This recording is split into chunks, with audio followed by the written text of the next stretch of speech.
On today's episode, we learn that Uvalde finally ends the good guy with a gun theory, that landlords should have to provide references to potential renters, that The Last Jedi is both a good movie and a solid cultural critique, how Trump is good because he loves America, we'll check out a based reply to Charles Booker, and finally analyze a weird fan fiction about the Russia-Ukraine situation.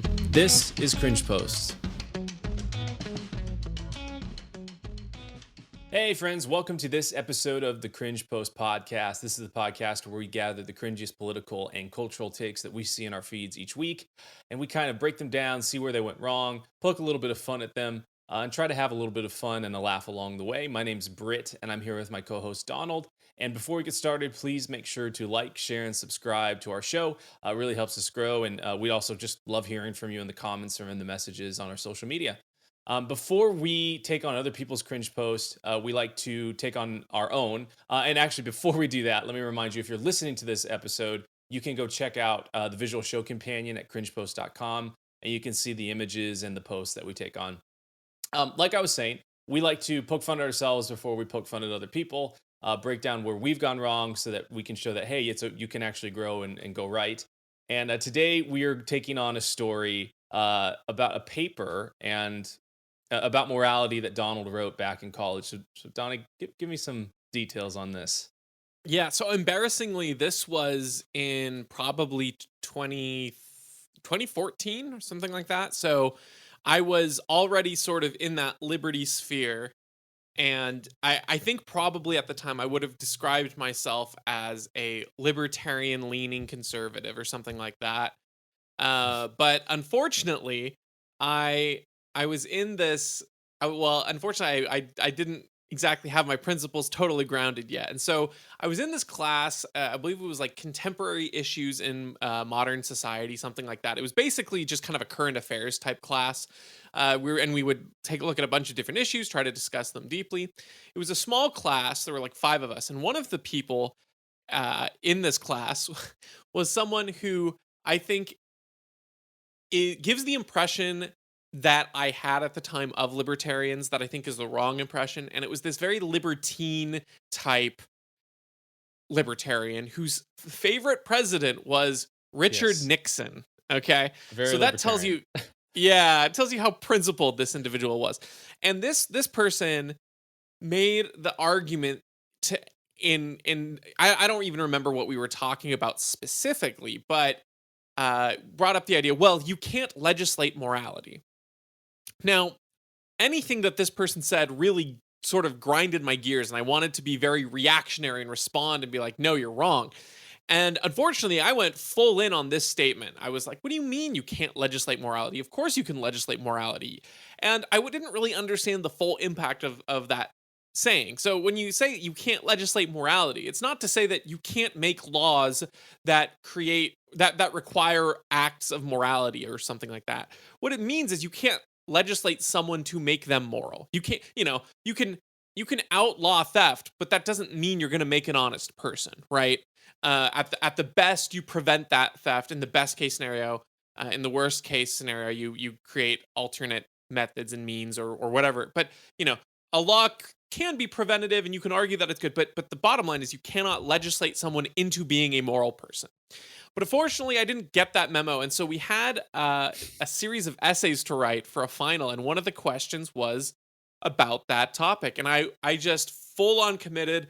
And I was saying how you absolutely can legislate morality. And I cited examples of legalizing child pornography. And I can't remember the country that did that now. But the rates of child abuse, allegedly, went down after the legalization. And I used this to demonstrate that now, should that mean that we, legalize this very immoral thing, or do we have to legislate morality in this stance and take a stand and say, no, we're going to outlaw child pornography or whatever?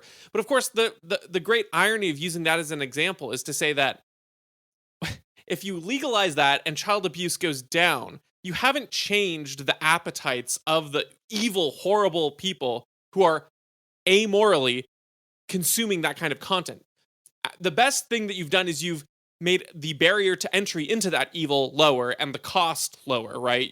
But you're still propagating an industry or a market or a black market of an awful, horrible action, and the people are consuming that. So there really is no morality being legislated there in any sense of the word, and I was too blinded by my reactionary hubris to see that.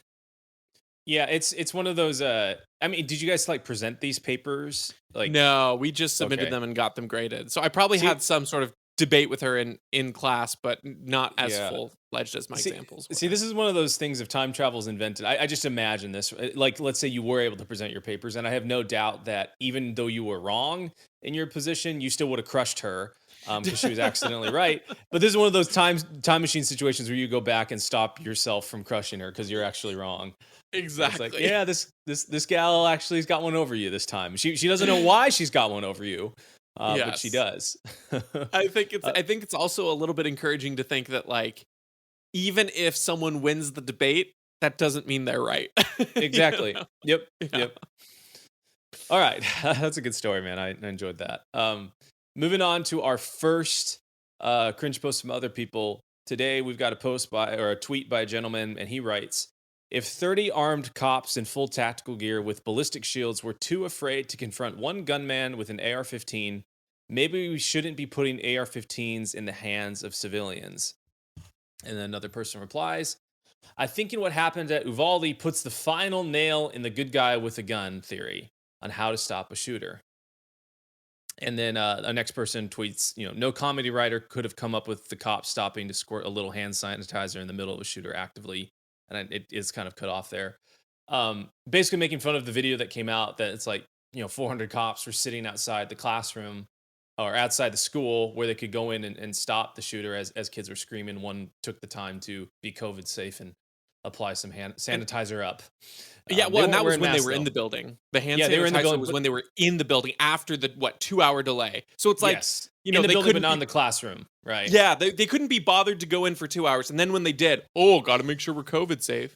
Yep, yep. Sanitize up. It's kind of like to bring another recent shooting that happened. So in Indiana, there was a mall shooting. A guy came out of the bathroom with a bunch of guns. Ironically, the same setup that the guy at the school had, which is kind of crazy.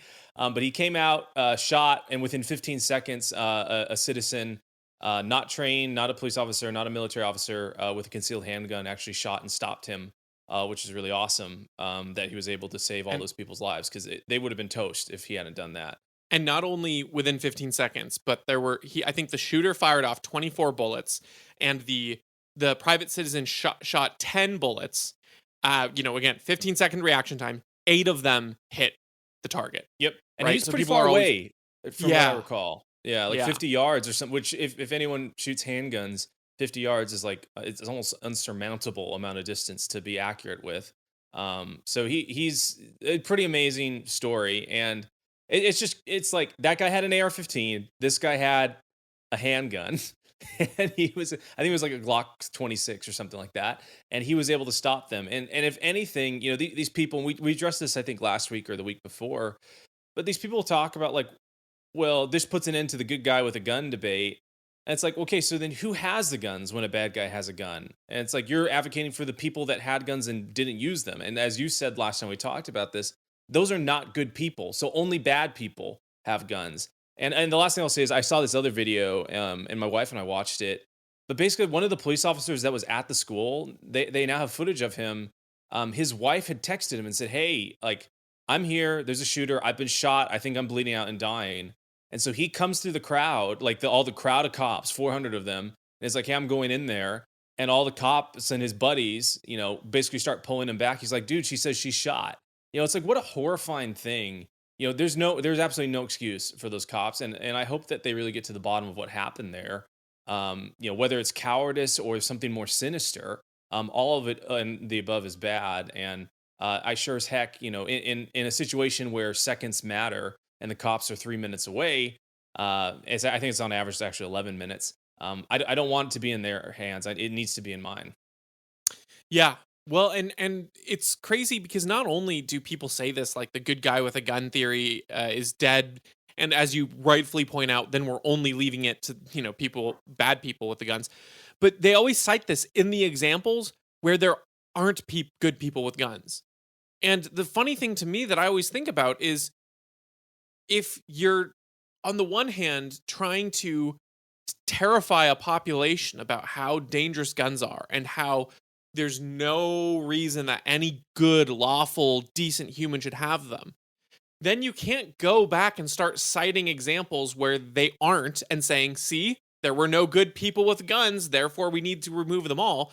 It's like you're spending your time dissuading a population of reasonable people that they should have guns. So, of course, there are going to be fewer people with guns if you're telling everyone that it's really scary and really dangerous to own. Second, the Uvalde situation, there were people with guns trying to act, and they were stopped by They the were only stopped. people who you want. So, you can argue whatever you want from Uvalde, but the one thing you cannot argue is that it puts an end to the narrative with the good guy with the gun, because the good people with guns were physically prevented, and plus that's a school zone that's a no gun zone anyway. So you can't have a good guy with a gun there on site, and then when people are trying to come in, they're stopped by the only people who you want to have guns, which is just crazy to think about.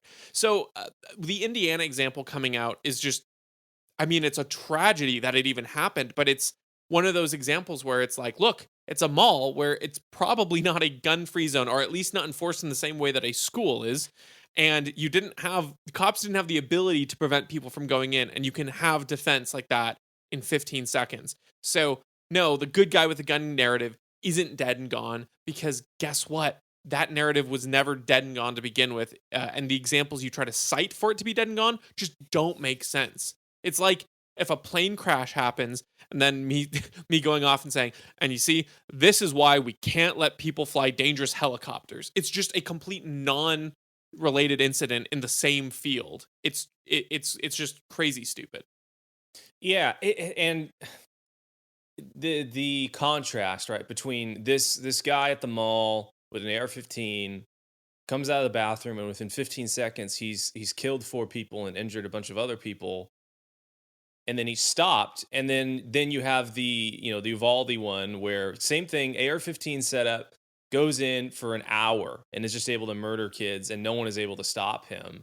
It's just it's, if anything, to me, it's like it is the exact opposite, right? It's like, no, this puts a nail in the coffin of the only people that should have guns are the cops, because Yep. they're not going to be there to save you. And at the mall, like, okay, let's say that guy was able to, there's a drop off or whatever, and he was able to continue his rampage for just another 5 minutes, right? Let's say the cops were able to get there in 3 minutes or whatever.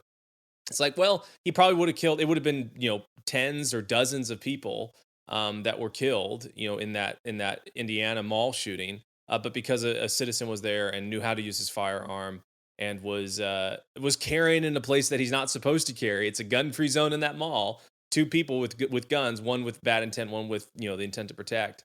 That tragedy is not going to be. It's not as big, right, as the school shooting in Uvalde. Yep. Absolutely.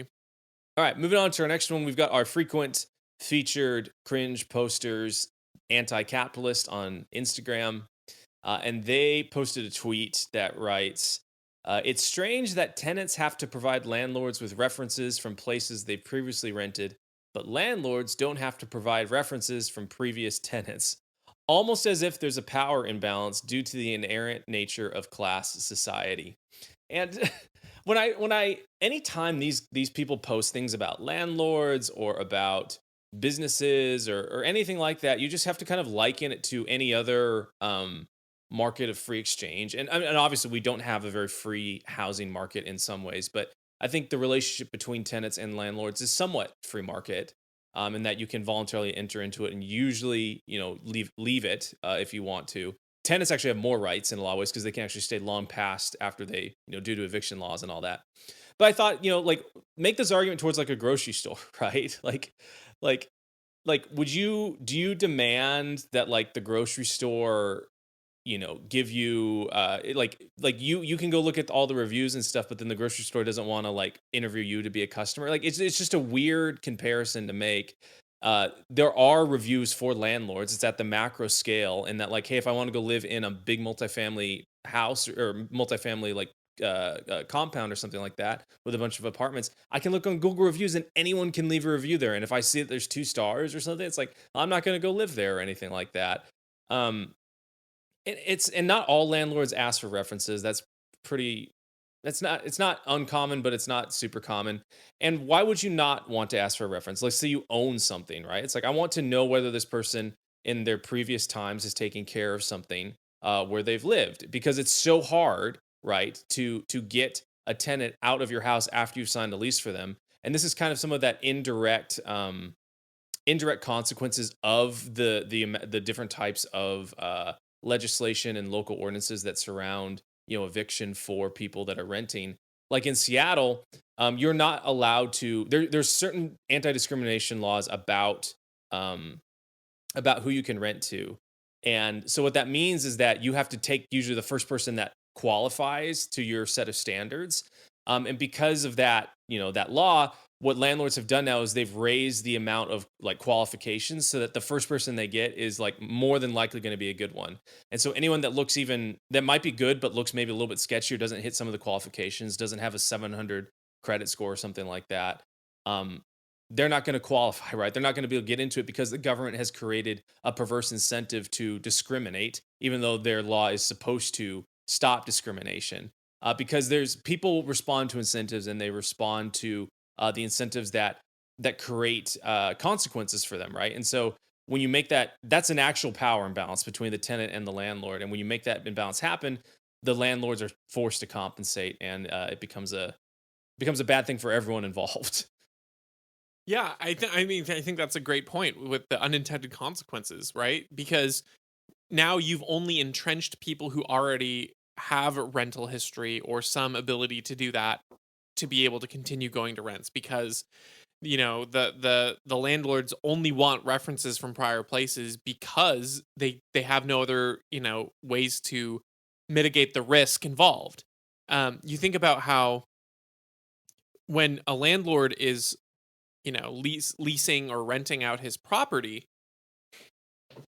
he is he or she is putting up the maximum amount of risk of a thing to be destroyed, right?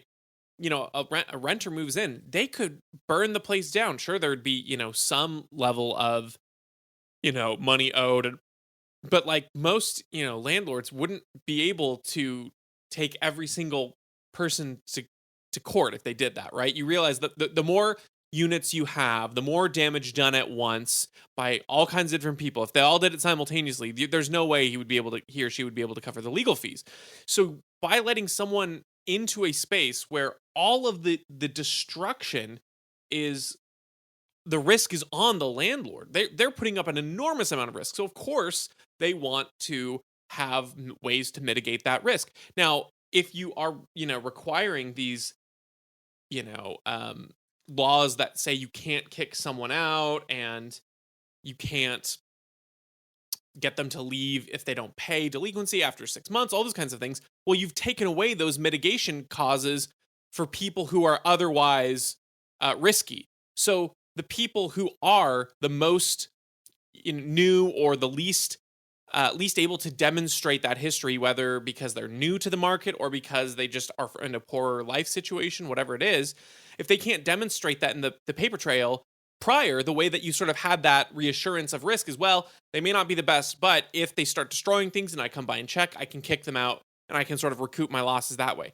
If you prevent that from happening, then all of the mitigation gets front loaded, and you low or higher risk people, whether it's fair or not to them, just don't get accepted and they get left behind. And that's the cost that surrounds home ownership and renting, right? Like the benefit to a renter is that, and maybe I've talked about this before, but they go in and they don't have to do upkeep. That's not their responsibility. They don't shoulder the risk of, if you have like a variable interest rate that going up, or if some other type of power bill comes in, like they're not on the hook for that, right? And I have a lot of friends who in their retirement have sold their houses and uh started renting because they just don't want to deal, if something breaks they don't want to deal with it, right? um for a landlord, the risk is you have to deal with all that stuff, and it's in a house that you don't get to enjoy, or a room that you don't get to enjoy. And then when you add all of this, like you're saying, when you add all of this prevention of mitigation, or you make it impossible for a landlord to get rid of a tenant if they're bad, I have a friend who owns a bunch of houses and rents out, and there's a tenant that he's had in there that's been hasn't paid rent in 6 months, Yeah. and on top of that, this person is such a not a nuisance, but such a disturbance to everyone else that would potentially live there, that no one else lives in the building or the house. And so this person basically gets a whole 4,000 square foot house to themselves for free, and they're not able to be evicted due to the different types of legal systems here in Washington. And because of that, the risk of getting a new tenant in a room or in a house or in an apartment is so much higher to the actual landlord, that they have to, like you're saying, front load all of that risk and screen people out. Because if you get someone in there that's bad, you could go a whole year or half a year without having any income from that property. And then on top of that, all of the different variable costs with power consumption and maintenance and upkeep that go along with it. And it can sink you, right? It can force you to actually sell that property off. And so that's the power imbalance in a market. And this is what I was trying to get to with like a grocery store. When it's free and voluntary and you don't like force people to do one thing or the other, like that power balance actually it balances out, right? Because the grocery store needs people to come to it and to buy things, and people need to have a grocery store that exists. And so everyone's going to do a good job, right? And managing their relationships, because there is the right incentives in place for everything to work smoothly, and to for people to be able to grab groceries and know whether they want to go to this grocery store versus another grocery store. And grocery stores are not going to discriminate against various different types of shoppers, because they need people to come in there and they don't want their reputation harmed. And so it's only when you introduce the government and introduce the types of things that this anti-capitalist page would want you to introduce, rent control and more anti-discrimination laws, that you end up with this power imbalance. And even though it might seem like it's slated towards the tenants and like benefiting them with this legislation, it actually in the long run hurts them. And that's what we're seeing here in Seattle with all the housing shortages, and how hard it is to get a place to rent, and how expensive it is, right? Because you got to front load those costs to recoup potential losses in the future. Yeah. And I think in an alternate reality where leftists have a different perspective, they would make this exact same argument about the power imbalance, but from the tenant's perspective. They're the only ones who hold physical access to the goods. It's the power imbalance argument is very easy to make when you only consider half of the equation, and you don't make if the power is only in one direction according to these people, when there are different kinds of power in an exchange, in a voluntary exchange. It's not about power dynamics as much as it is voluntary exchange of different responsibilities, different rules, and different aspects to it. So because they don't think about things being exchanged that are different, it often feels very lopsided. And I think right now it is lopsided, but only because of government intervention in things like supply. So. Yep. All right, moving on to our next one. We got a good old Star Wars cringe, Donnie and I's favorites. And this is by Pink Ranger LB on Twitter. And they write, "So I know I go on about how brilliant The Last Jedi is, and we could stop there and Yeah. do a whole segment on that. But Ryan Johnson deserves props for distilling into one character how dudes who are like, quote, both sides are the same, actually, quote free thinker, always end up siding with fascism because it's easier. Look at Elon and Joe Rogan." Now, it's funny, man. Like, obviously, like for those of you who aren't here, right before we start the show, like Donnie and I were talking about this, and I said, "Hey, I've got a Star Wars one. It's about that character named DJ in The Last Jedi," and he couldn't remember who that character was because like, the character is so what? bad. He's such a terribly written character and does not line up with reality at all. Um, Obviously, you and I do not like The Last Jedi, or basically anything about the sequel trilogy, and it is definitely far from brilliant. It's destructive. Maybe it's brilliant in how destructive it is, but that's not what this person is getting at. Um, and I haven't seen this type of argument before, and it kind of made me stop and think, and that's why I chose it. Because you and I would adhere to this, right? Like, if my kind of standard response to someone, if they ask where I lean politically, is like, "Oh, I think Donald Trump should be in prison for war crimes, along with Obama, along with Bush, along with Clinton, basically every president, all the way back to Calvin Coolidge, and then basically every president before him, all the way back to the founding fathers, perhaps, maybe they get a free pass." Um, and so I think we fall into the category that this person says, and yet I don't really support fascism. I don't. I have a principle, and I don't really know much about Elon or Joe Rogan, personally, other than what I hear them on their podcast say and what they put out. But I mean, I would say resisting equally, the Iraq War, which Joe Rogan did, and the vaccine mandates, and means that he kind of has a standard principle that he adheres to, regardless of whether or not the the pressure leans one way or the other. He seems pretty consistent, as opposed to some of these other folks who on the same day can say, "Oh, well, I think you should be it should be mandatory for you to keep your job to get a vaccine." As well as my body, my choice with abortion. With all the different types of issues that come with that argumentation, those people somehow can entertain that dissonance because it's easy to do that, right? It's not easy to have a consistent principled position across all things that because it forces you to actually think about how your positions relate to things currently going on. And like I said, I don't I really know much about Elon. He kind of does seem to play both sides of the fence. But Joe Rogan, for the most part, I mean, he's taken heat from both sides, both right and left, and that usually means that he's probably pretty principled and good in my book. Well, and the thing that annoys me so much about this post is like I want to ask this person, what is fascism? Do you know how to define fascism? Do you at Mm. least know the differentiation between authoritarian and fascism? And if Mussolini's definition of fascism, of course, is when the government enforces its rulings through the private sector, right? Like works and requires businesses to do its bidding and sort of strong arms them into doing the things that it won't do, right? And so it's just very funny to think that this person is criticizing the type of person like Joe Rogan and I guess Elon, who spoke out against the fascistic enforcement of a vaccine that was a government big business partnership to enforce rules that the government set up and made, and then the businesses had to enact them and enforce them on their own, and you had to take the business's product that the government sped through the process of FDA stuff and all of that absolute hogwash of actual fascism. So the irony of this person saying, "Oh, all these free thinkers are the fascists," is just it's not lost on me, the irony there. And of course, comparing to this Star Wars character, I mean, I'd like to make this my critique here a little bit more relevant to the Star Wars angle, but frankly, like I said, I just remember that character being a big nothing burger in a nothing burger movie. Um, that just seems I have nothing unique or insightful to say about that in particular because he was just so bad. Next one, we've got a post that reads, "We hated Obama like you hate Trump, except we hated Obama because he hates America. You hate Trump because you hate America."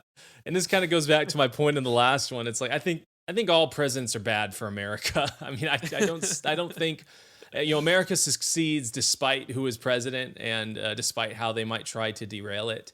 But all of the Republicans, and I think this was posted by a Republican page, but all of the Republicans will talk about and love talking about Joe Biden's, price of gas and the inflation and all this stuff that's going on right now.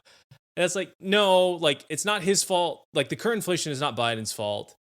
The next one, the next round of it will be in about a year or so, a year or two from now. All the inflation that's happening right now is because of the trillions of dollars that we spent during the COVID-19 pandemic while Donald Trump was, in office and signed the CARES Act with his own pen and his own hand.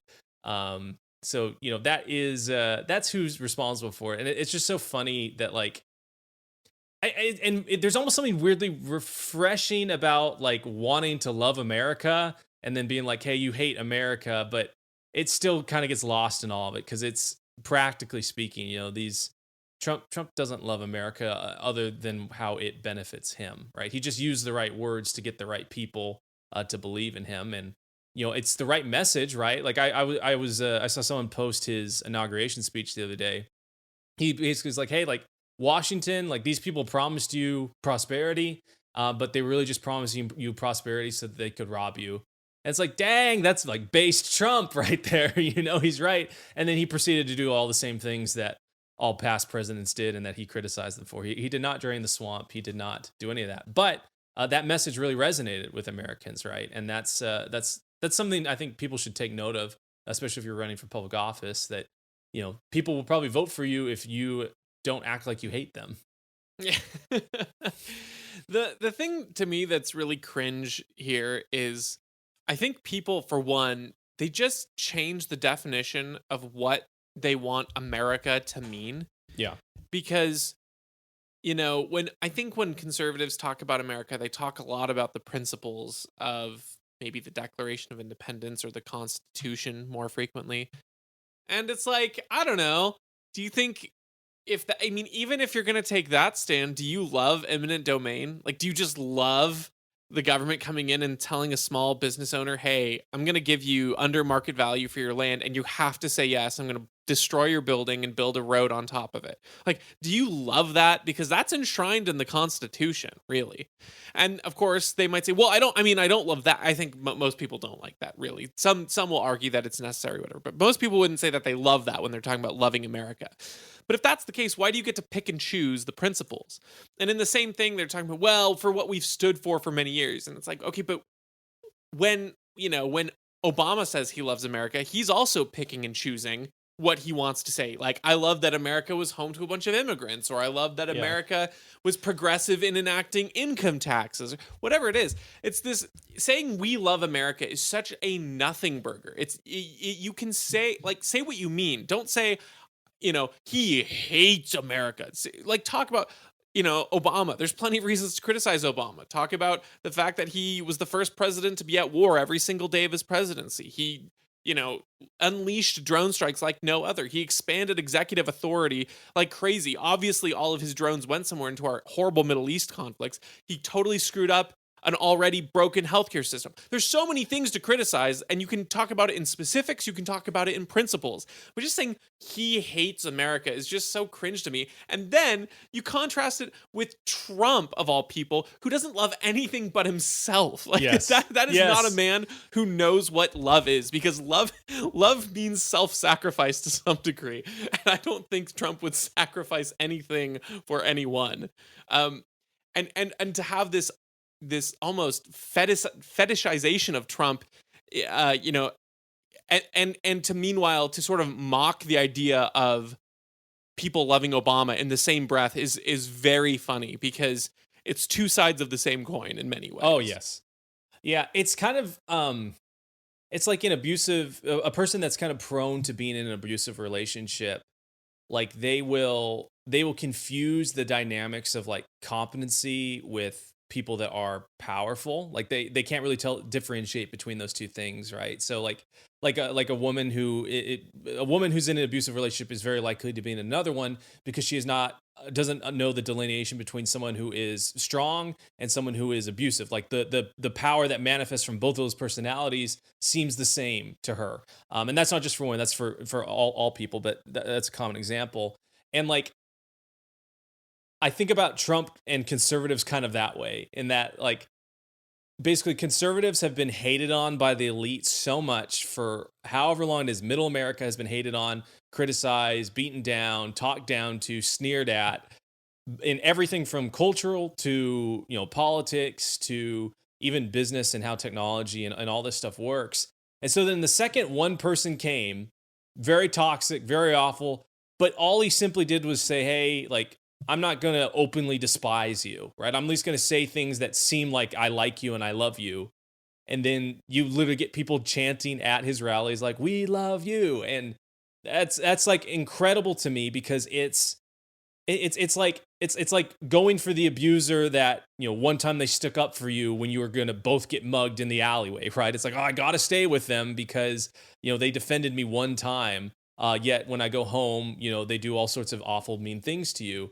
And that's the state of American politics. That's the state of the type of people that rule us. The second a person, kind of shows a little bit of goodwill, people flock to them. It's like, imagine if we just got rid of that person altogether, right? And people, like you were saying, their definition of America was within their own sphere, and instead of saying we love America and applying the character traits and the qualities that I see within my own town and putting that onto Atlanta, Georgia, which is on the other side of the country that does not even look like anything like where I live, I would just say, hey, I actually really just love Snohomish County, and I could actually say that with like a mode of like reason, right? Like I can actually tell you why I like Snohomish County and why I like being here and why it's great and awesome. And by being able to tell you why I like it, I can also tell you why we should keep it that way. And it seems a little bit more functional that way as opposed to me imposing Snohomish County values on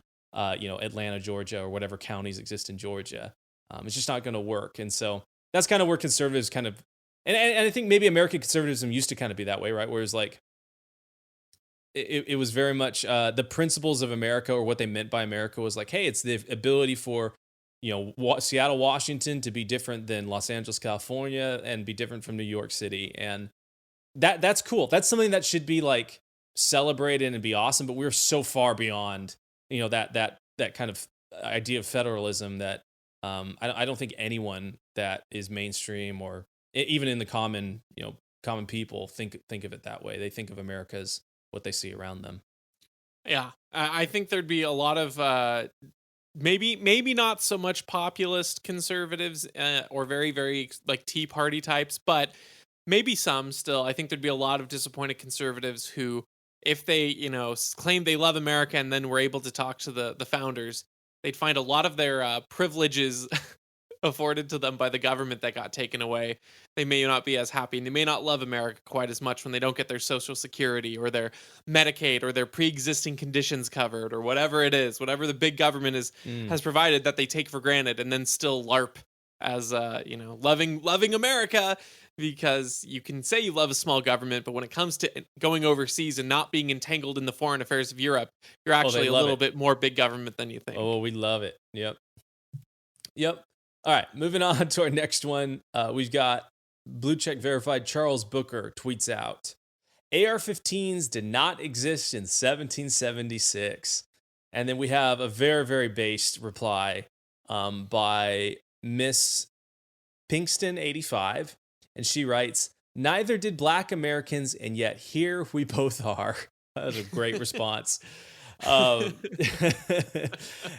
I I think to address Charles Booker's deal, it's like, yeah, like they didn't have AR-15s in 1776, but they had warships, and you could have a privateer. You could be a privateer that owned your own warship and get letters of marque by the government to go take out, foreign ships and stuff like that. So by definition, you could not only own a warship, but you could also own cannons, like literally the equivalent of like artillery, the most powerful types of ordnance that our land military has now. Like you could have the equivalent of that back in 1776 as a private citizen if you could afford it.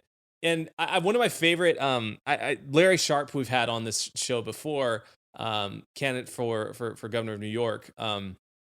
He had a great point because someone brought up to him, it's like, well, like where's the limiting principle on what the common citizenry can own in terms of weapons? He said, well, nothing. They can own everything that they would want to and can own. And their point was like, well, what about like a nuclear weapon?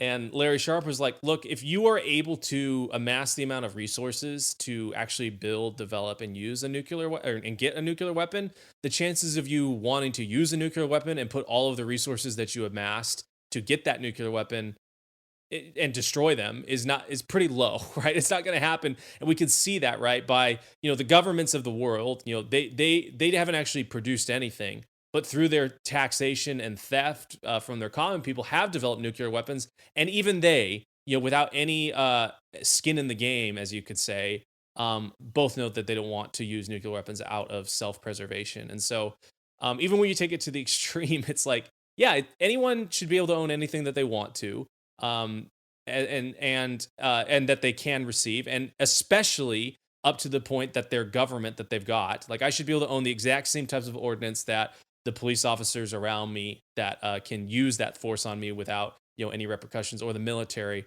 that I fund. I should be able to use the same amount of ordinance that they've got. And back in 1776, that was certainly the case, right? That's the whole point of the Second Amendment. Yeah, and for those of you who aren't aware, Charles Booker is running against Rand Paul for the Senate race. That's who this Joker is. And what I wanted to highlight in particular, I thought this response was really funny, but it's also very insightful as to the principle that they don't want to recognize. Where if there is, I mean, there's the obvious comparisons that I think we've probably made before and generally get made when it comes to the Constitution, the Bill of Rights, these things being principles, and so the specific technology changes, but the rights and the principles don't. So the idea of free speech doesn't end because we aren't only using quills and ink and a printing press, but we're now using the internet. Like that, obviously, free speech still exists in that capacity and should. And so should guns. And just because they didn't have an AR-15 then doesn't mean that we limit our principle now.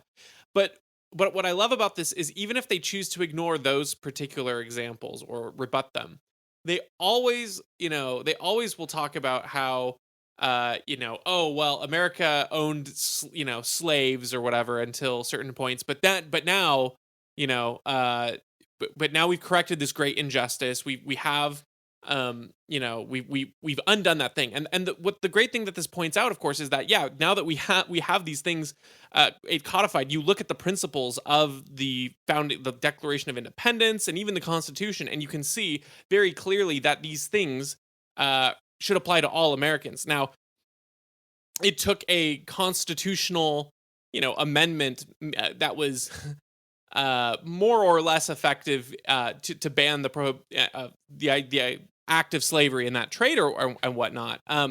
But the funny thing about that is it was government action to reiterate the rights that were already Yes. in existence, not the reverse. It was not a matter of using the government to deny the right of someone to something. It was the quite opposite. So, at the best case argument they have is, well, there was government action required to quote unquote solve racism, which we all know is a little bit silly.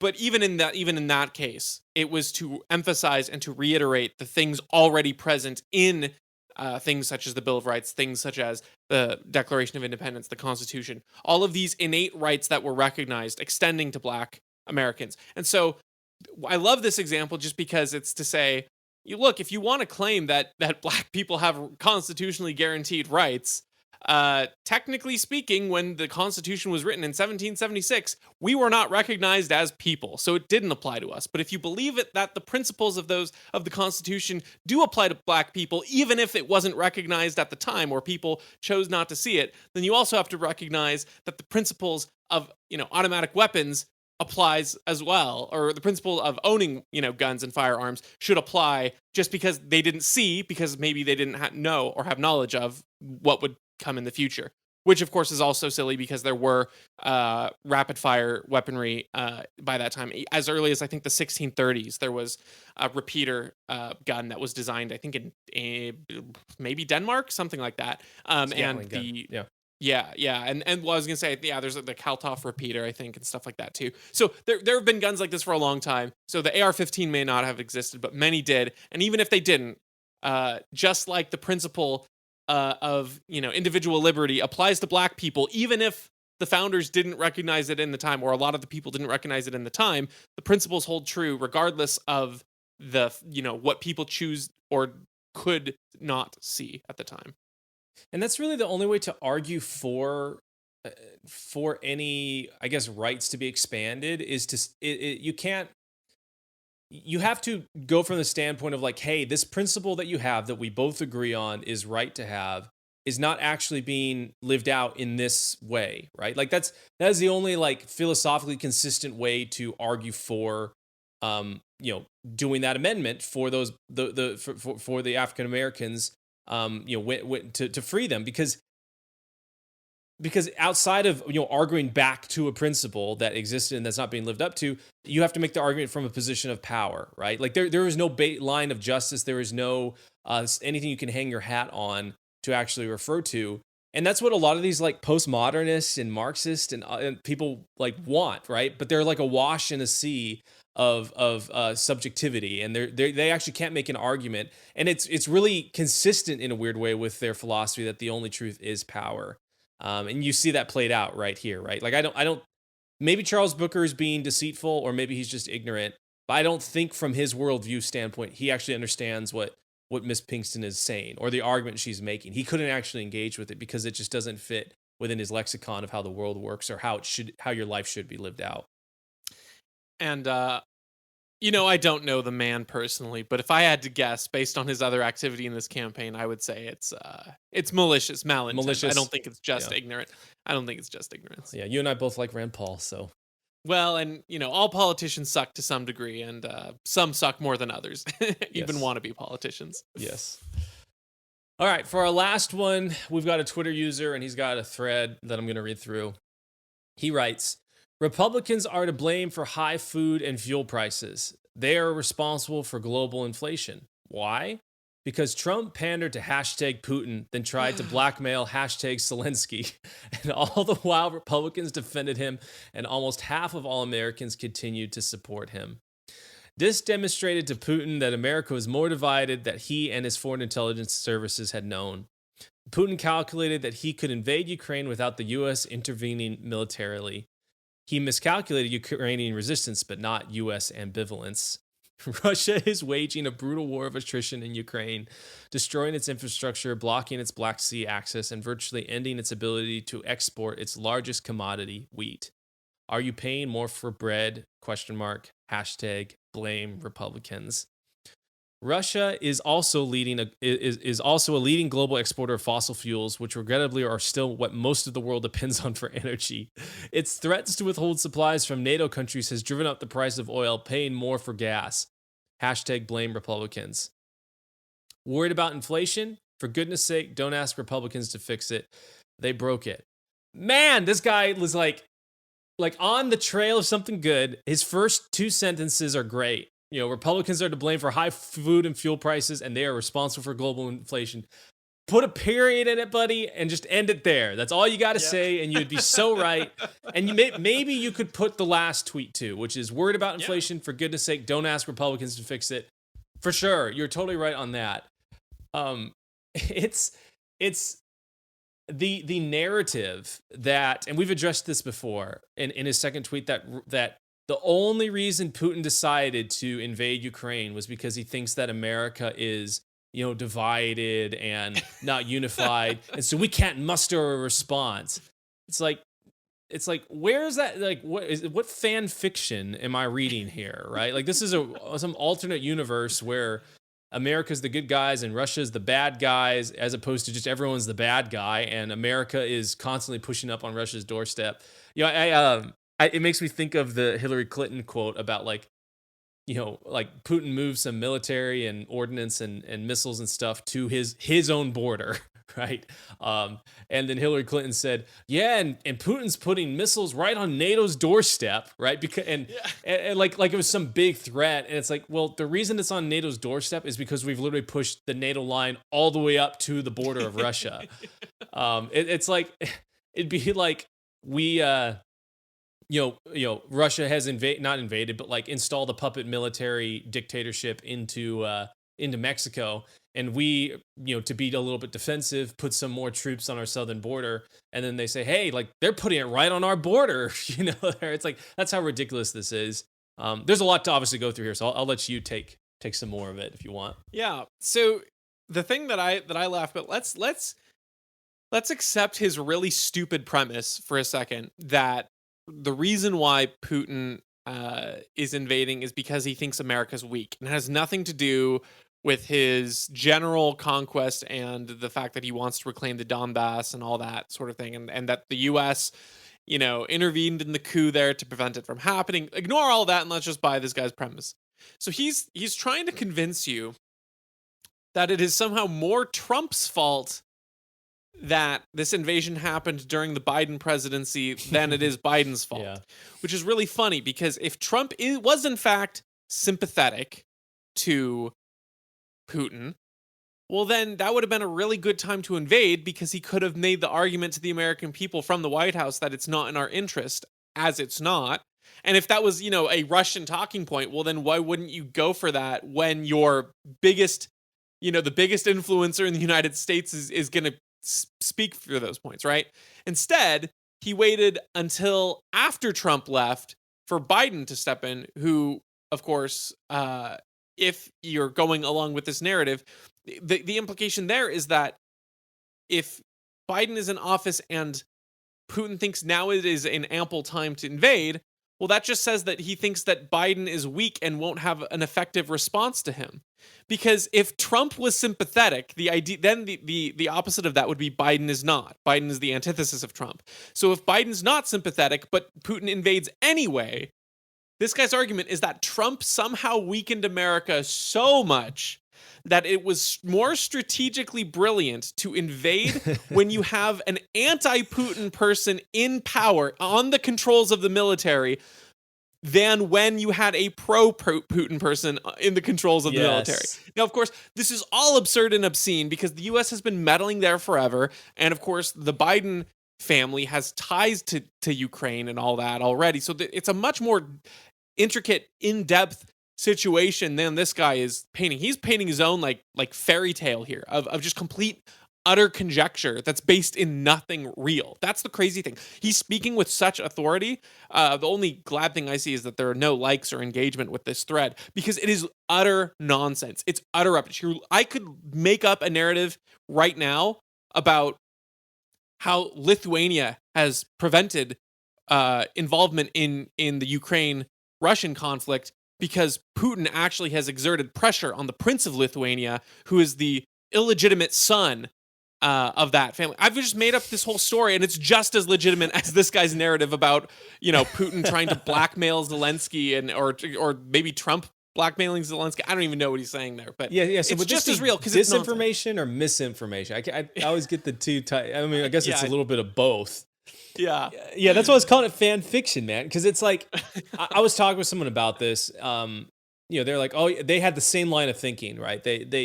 This new software was put out there, and the NPCs downloaded, and that Putin only invaded because he thinks we're so divided, and so that means we need to unite in our condemnation of it. It's like, well, and at the same time, this person thinks that Trump was in league with Putin. It's like, okay, this is kind of weird, like you've got the Obama administration. 2014, with Putin's takeover of the Crimea Peninsula, and then Trump comes in the office. There's no Russian aggression basically at all outside of their borders during that time frame. I mean, I guess there's a little bit of proxy war stuff going on, but when is that not happening? And then Trump gets out of office, and then Biden, Obama administration 3 comes in. And then Putin's right back at it. It's like, that's kind of weird, that's there's a pattern there. And I don't think it necessarily supports the line of thinking that Trump is in league with Putin and trying to, he's some sleeper agent from, the 80s for the old USSR that has woken up now and is trying to, advance Russia's interest. It seems more like that when a very anti-Russian administration comes in and threatens all these different types of things towards them and continuously tries to build up military on another foreign country's border when we're on the other side of the world away from it. That seems like that's what usually provokes aggression, right? And that's the real tragedy of the whole Ukraine-Russian situation is that it's like, this was avoidable if we would just give them an assurance like, hey, yeah, we won't let Ukraine join NATO, right? Like, yeah, we won't have a military alliance that boxes Russia in, in such a way that is unfeasible. Like, Russia can never accept Ukraine being part of NATO. And because we won't even just grant them that, the poor Ukrainian people, innocent Ukrainian people, have to pay the price because the U.S. has to, kind of kick Russia around whenever it can get the chance to.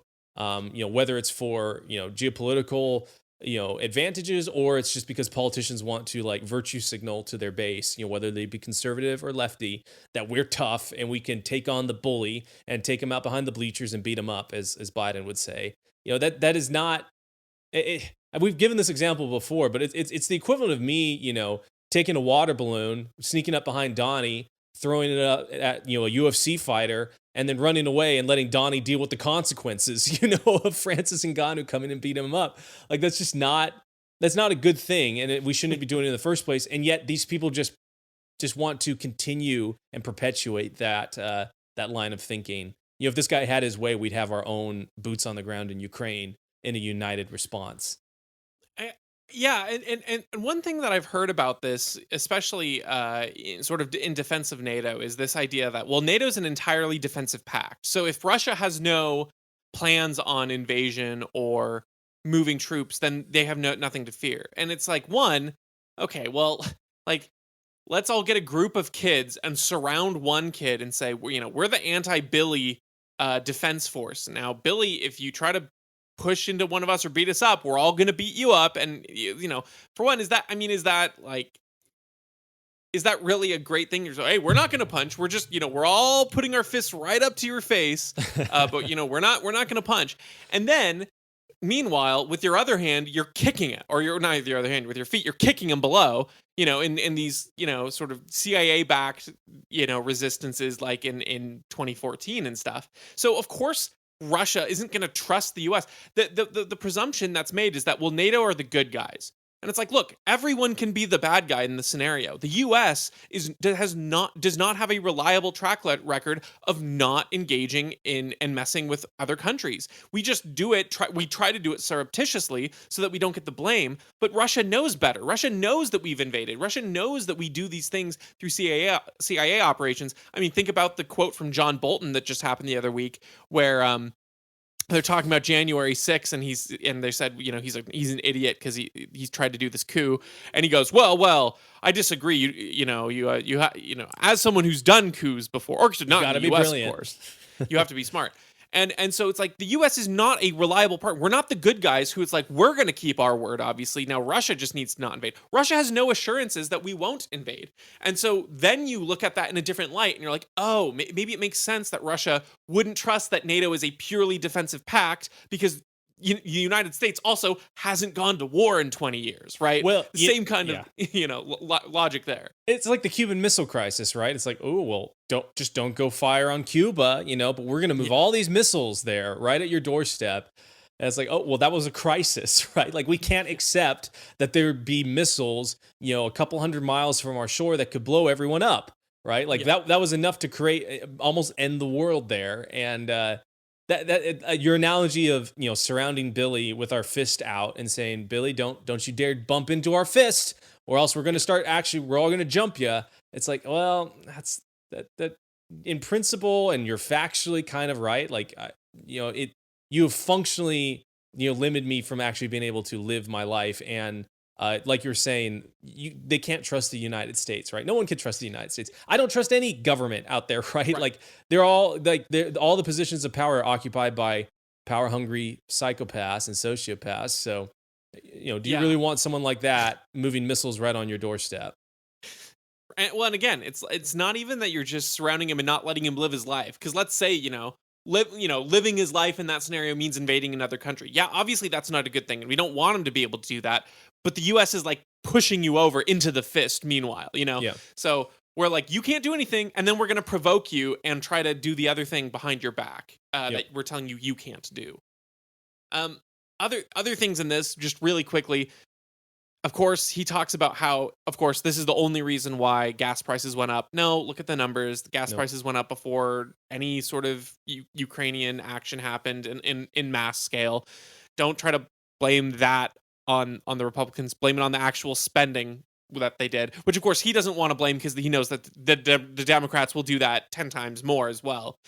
So you can't actually blame the Republicans in the right way. You have to blame them in the wrong way, which is of course what these partisans are always pro to do, because at the end of the day, both parties do the same bad things that enhance this kind of inflation. So One of the things that I love is that back, when Mitt Romney was running, I remember, the Democrats were making fun of the 1980s, policy.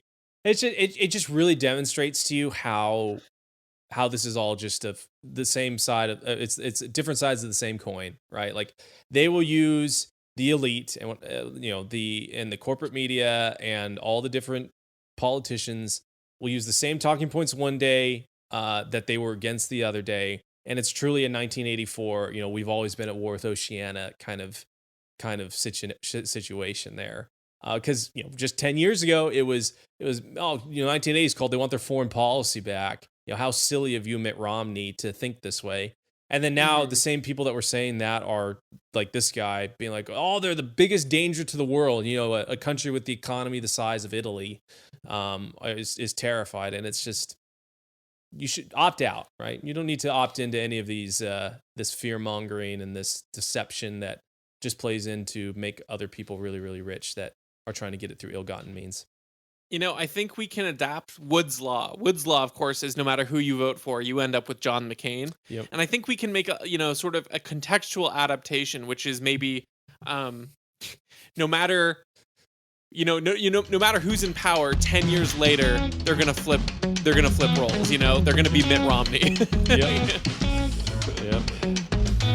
Awesome. Okay. Well, folks, thanks for hanging out with us for this episode. And like we said, leave us a like, comment, share, give us a DM. We'd love to hear from you, and we will catch you on the next one.